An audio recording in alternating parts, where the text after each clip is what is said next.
Stone Soup. On a country dirt road in early spring, we encounter three middle-aged alchemists wearing lavish, colorful hooded cloaks. Samson in green, Bartholomew in blue, and Ruballard in purple.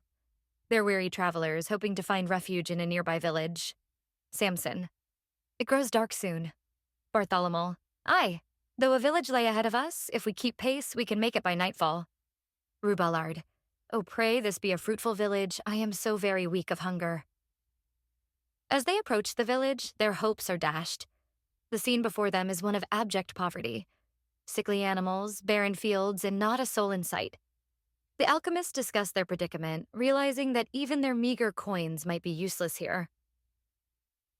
Samson.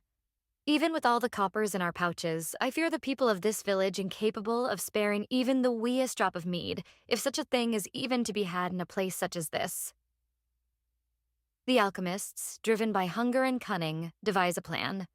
They announce their presence to the village, claiming to possess great magical powers. A young man, desperate to save his sick child, emerges from his home. Samson. Being that we are alchemists, such as we are, our magic is capable of any transmutation. With this single stone, we can show thee how it is possible to make soup enough to feed you and your boy. The man, filled with hope, agrees to meet the alchemists at their camp outside the village. Sound of crickets chirping and a fire crackling. As night falls, we find ourselves at the alchemists' campfire. The young man arrives, eager to learn their secrets. Samson. Ah, Boone, lad.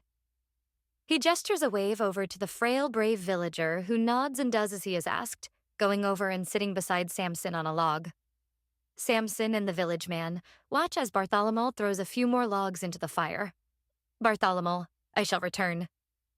He says, leaving off into the darkness of the woods behind the log to retrieve more firewood. The village man watches for only a moment as Bartholomew passes by, because then his focus is returned to Samson at the boom of his gruff voice. Samson. Boy, do you know how it is to be hearing the sound of the trees and the sound of the earth and the stones, even whenst it be not around ye? The village man looks puzzled and confused at his question, like he doesn't have any idea what he should say in response. So then Samson starts chuckling. Samson, still laughing hearty. Do you wish to be knowing how it is possible to be making soup from a single stone, boy? But before the man can respond, Bartholomew emerges from behind, wielding a large stone. With a sickening thud, he strikes the man across the back of the head. The man crumples to the ground. Samson. That's how, lad. That's how. Narrator. What follows is a gruesome scene of cannibalism as the alchemists prepare their soup from the unfortunate villager. As they feast, discussing the strange fear that permeated the village, an earth-shaking tremor interrupts their meal. Suddenly, a massive rock golem bursts from the tree line, its intentions clearly malevolent.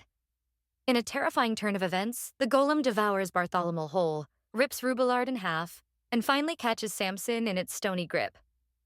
The last thing we hear is the sickening crunch as the golem bites off Samson's head, popping brain matter out and splattering it everywhere in bloody, pulpy puddles. It would seem that this is how one is to truly make soup, from naught but a single stone.